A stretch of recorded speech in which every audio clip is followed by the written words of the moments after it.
Banga rice has to be one of the most sweetest and easiest recipe ever.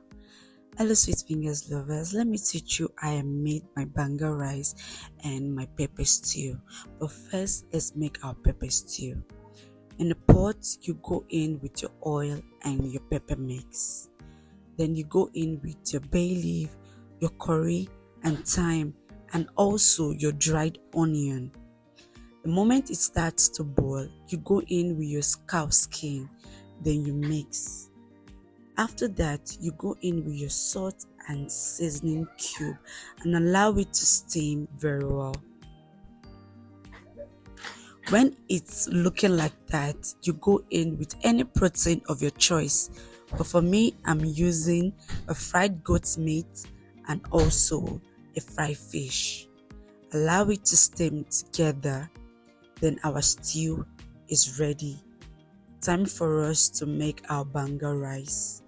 In a pot, you go in with your palm fruits. Allow it to boil. Then the moment it's soft, you try to extract the water. Then you pour it in the pot. And the moment it starts to boil, you allow it to settle down. Then you scoop the oil out of it. This oil is important because you'll be needing it very soon. The moment it starts to boil, then you go in with your rice. After that, you add seasoning cube, salt and pepper.